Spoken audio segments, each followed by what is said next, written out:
తీసుకొని ఇంటికి నీకు చేర్చుకొని నాకు రాజకీయ బలం ఉంది, నాకు తెలివి ఉంది, జ్ఞానం ఉంది, ఏం చేసిన సాగుతుందని దీపమైన ఇల్లు కట్టించి నివాసాలు లేక పాడైపోయినావంటే ఇల్లు, ఇది పాడైపోయిన ఇల్లు.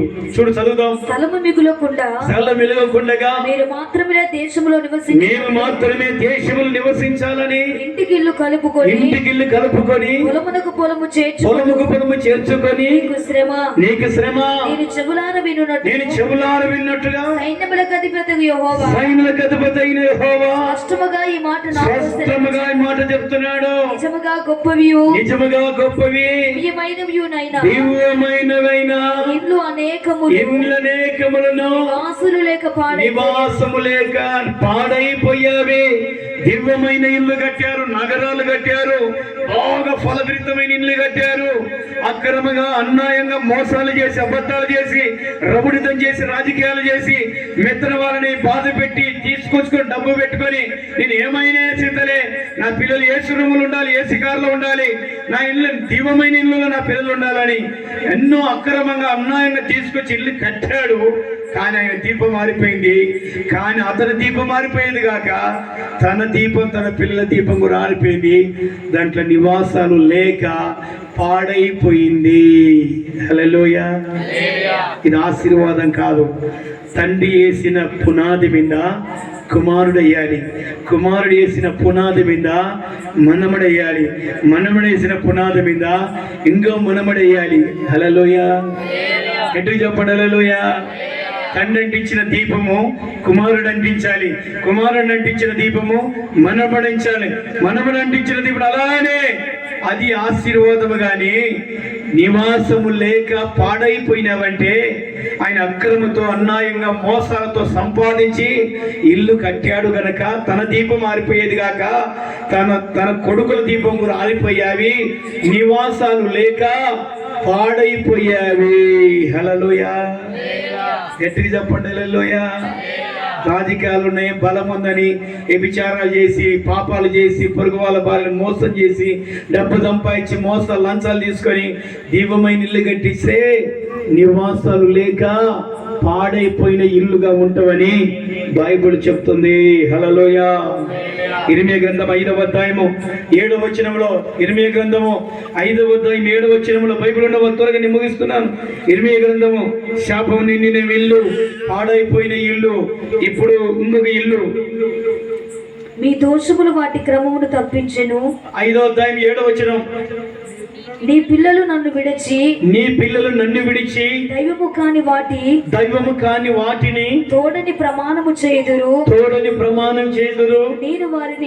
నేను వారిని తృప్తిగా పోషించినను వారి వ్యభిచారము చేయొచ్చు. నేను తృప్తిగా వారిని పోషించినను వాళ్ళు వ్యభిచారం చేసి వేశ్యల ఇళ్ళల్లో గుంపులు కూడుతారు. నేను ఎట్లా క్షమిస్తాను? హల్లెలూయా. గట్టిగా చెప్పండి తల్లి. హల్లెలూయా. దైవంగాని దేవుళ్ళు నమ్మారే, నేను తృప్తిగా నిన్ను పోషించాను, నీ పిల్లలు పోషించాను కదా. నీ పిల్లలు ఎక్కడికి పోతున్నారు తెలుసా? ఏసల ఇళ్ళలోని గుంపులుగా వెళ్తున్నారే, ఏసులతో వ్యభిచారం చేస్తున్నారు, ఏసదారి ఇంట్లోకి వెళ్తున్నారే, సిలుమ చూసే వాళ్ళు ఇంట్లోకి వెళ్తున్నారే, పాపం చేసిన ఇంట్లోకి గుంపులు వెళ్తున్నారే. ఇది ఎలాగ క్షమించాలి ఇర్మియా? ఇటువంటి వాళ్ళు క్షేమంగా ఉంటారా? మరోసారి చదువుదాం, అర్థమవుతుంది. మరోసారి చదువుదాం. నీ పిల్లలు నన్ను విడిచి దైవము కాని వాటి తోడని ప్రమాణం చేసి నేను వారిని తృప్తిగా పోషించినను. నేను వాళ్ళని తృప్తిగా అంటే వాళ్ళకి మంచి ఆరోగ్యం ఇచ్చి పోషించినను. వారు వ్యభిచారము చేయుచు, వాళ్ళు వ్యభిచారము చేస్తూ వేశ్యల ఇళ్ళల్లో వాళ్ళు ఏసరిని వేసుకొని పాపం చేసిన ఇళ్ళకి వెళ్ళి గుంపులు కూడి నేను ఎట్లా క్షమించాలి? హల్లెలూయా. ఎవరింట్లో గుంపులు కూడుతారంటమ్మా? ఎవరింట్లో? వేషం వేసుకునే ఇండ్లలో, వ్యభిచారం చేసే ఇండ్లలోనికి నీ పిల్లలు నన్ను నమ్మకోకుండా దైవము గాని దేవతకు ప్రమాణాలు చేసుకొని నేను పోషించిన విలువ తెలుసుకోకుండా పాపాలు చేస్తున్నారు. అందుకొరకు నేను ఎలాగ క్షమించాలి? దేవుని బిడ్డలరా, నీ ఎవరింట్లో కట్టే ఎవరింట్లోకి పోకూడదు, వేసదారు ఇంట్లోకి పోకూడదు, కొండలు చెప్పి ఇంట్లోకి పోకూడదు, పాపం చేసే వాళ్ళ ఇంట్లోకి పోకూడదు, లేదంటే సినిమాలు చూసి ఇంట్లోకి పోకూడదు. ఎవరింట్లోకి ఇంటికి పోతే దయ్యాలు, శాపాలు, రోగాలు, వ్యాధులు ఇంట్లో ఉంటావు కనుక నువ్వు వెళ్ళకూడదు. హల్లెలూయా, హల్లెలూయా. శాపము నిన్న ఇండ్లు, లేదంటే ఇక్కడ పాడైపోయిన ఇళ్ళు. ఇంకా లాస్ట్ ఇల్లు చదివి ప్రార్థన చేసుకుందాం. బైబిల్ ఉన్న వాళ్ళు మత్తయి సువార్త 12వ అధ్యాయము, బైబిల్ ఉన్న మత్తయి సువార్త 12వ అధ్యాయము 43వ వచనంలో, అపవిత్రాత్మ ఒక మనిషిని వదిలిపోయిన తర్వాత విశ్రాంతి వెతుకుచు, ఒకరి విశ్రాంతిని వెతుకుతూ నీరు లేని చోట్ల తిరుగుతుంది దయ్యము. విశ్రాంతి దొరకనందున దానికి విశ్రాంతి దొరకనందుకు దయ్యానికి వదిలి వచ్చిన ఎప్పుడో ఒక ఇల్లు కాపురం చేసిందంట దయ్యము. ఆ ఇంట్లో నివాసం చేసిందంట. ఇక్కడ దేవుడు నన్ను తొలగించేశాడు, నాకు విశ్రాంతి ఎక్కడ లేదు, నెమ్మది లేదు, నేను ఒక ఇల్లు ఇడిచిపెట్టి వచ్చాను, ఆ ఇంట్లో నివాసం చేయాలి నేను అని మళ్ళా తిరిగి దానికంటే 7 చెడ్డ దయ్యాలని తీసుకొని అక్కడికి వెళ్ళిందంట. నేను వదిలి వచ్చిన నా ఇంటికి తిరిగి వెళ్తాను. ఆ ఇంట్లో ఎవరు లేక అది ఊడ్చి అమర్చి చూసి వెళ్ళి తనకంటే చెడ్డమైన 7 దయ్యములను వెంట పెట్టుకొని వచ్చును. అవి దానిలో ప్రవేశించి, ఆ ఇంట్లో ప్రవేశించి అక్కడనే కాపురం, అక్కడనే 7 చెడ్డ దయ్యాలు, ఈ దయ్యము 8 దయ్యాలు ఆ ఇంట్లోనే కాపురం చేసి, అందుచేత ఆ మనుషుని కడపటి స్థితి, ఆ మంచి కడపటి స్థితి మొదటి స్థితి కంటే చెడ్డదగును. అలాగనే ఈ దుష్టతరము వారికి సంభవించును. గట్టిగా చెప్పండి, గట్టిగా చెప్పండి. వరుస వాయనక చిన్నెవరో, పెద్దెవరో, వదినెవరో, మర్తాలెవరో, సిన్నెవరో, సెలెలెవరో ఇష్టాసరంగా చీకట్లో చిందులాడి మానవతంగా జీవించకుండా మానవత్వం చెడిపోయి పసిపాయిగా మూర్ఖంగా జీవించిన వాళ్ళు ఒక దుష్టత్వగాను ఒక పాపాత్ముడుగానే జీవించే వాళ్ళకి ఇళ్ళలోనికి దయ్యాలు వెళ్ళి పాడు చేసి వాళ్ళ ఇంటిని అంతము చేస్తామని బైబిల్ చెప్తుంది. దేవుని బిడ్డలరా, నీవైనా నేనైనా మనం దయ్యాలు మా ఎంతకు రాకుండా ఉండాలంటే ఆ దుష్టులకి దుష్ట తరము వారికి సంభవించినట్టుగా మనకు దయ్యాలు సంభవించాము. మనం దుష్టత్వంలో, పాపంలో, చీకట్లో చిందులాడి పాపంలో ఉంటే గాని ఇటువంటివి దయ్యాలు మన ఇంట్లోకి వచ్చి మనం పాడు చేస్తే గాని మనం నీతిగా నిజాతిగా ఉంటే నీ నీతి తగినట్టు నీ నివాసం వర్ధిల్లుతుందన్నట్టుగా మన కుటుంబంలో, మన ఇళ్ళల్లో దయ్యాలు ఉండకూడదు. హల్లెలూయా, హల్లెలూయా, హల్లెలూయా. మన ఇల్లు పాడైపోకూడదు. హల్లెలూయా. నువ్వు నీ తండ్రి వెలిగించిన దీపం నువ్వు వెలిగించాలి. హల్లెలూయా, హల్లెలూయా. నీ మనవడు వెలిగించాలి, అదే ఆశీర్వాదం. నువ్వు వేసిన పునాదిని కొడుకయ్యాలి, అలాగ వేసుకుంటూ వెళితేనే ఆశీర్వాదం. తర్వాత అది ఆశీర్వాదం కాదు, పాడైపోయిన ఇల్లు, లేదంటే దయ్యాలతో నిన్న ఇల్లు, శాపముతో ఉన్న ఇల్లు, ఇలా భూమి మీద ఎన్నో ఉన్నాయి ఏసదాలు ఇళ్ళు.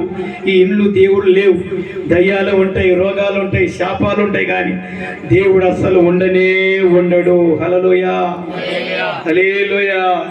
అపోస్తల కార్యం 2వ అధ్యాయం చదువుకొని ప్రార్థన చేసుకుందాం. కీబోర్డ్ పెట్టాలి తమ్ముడు.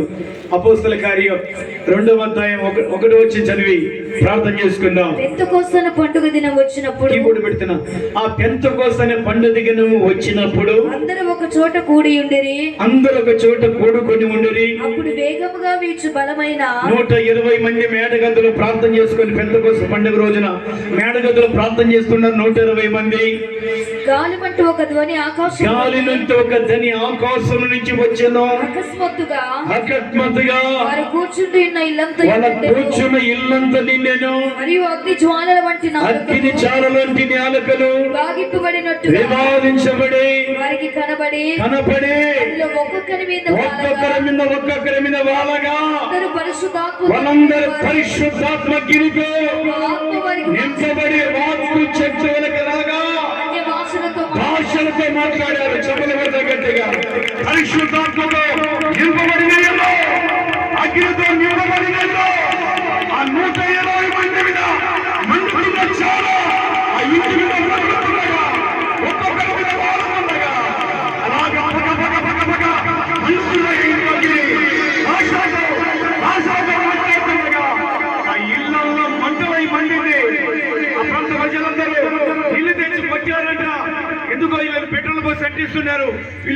పెట్రోల్ పోసి అంటిస్తున్నారని అగ్ని మండుకుంటుండగా వాళ్ళ మీద.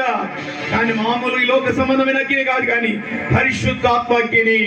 అటువంటి అగ్ని, అక్కడ ప్రారంభించబడిన అగ్ని, ఆ ఇంట్లో దిగి వచ్చిన అగ్ని ఇప్పుడు 290 దేశాలలో, ప్రపంచంలో ఇప్పుడు 800 కోట్ల మంది ప్రపంచంలో అది అగ్ని. ఆ ఇంట్లోకి దిగి వచ్చిన అగ్ని ఇప్పుడు భూగోళం అంతా పాకింది అగ్ని. చెప్పలు పెడదాం గట్టిగా, గట్టిగా చెప్పలు పెడదాం. అందరూ లేచి నిలబెడదాం. అది ఆ పరిశుద్ధాత్మతో నింపబడిన ఇల్లు, అది ఆశీర్వాదాలతో నింపబడిన ఇల్లు. ఎన్నెన్నో ఉన్నాయి ప్రేమిని సహోదరులారా.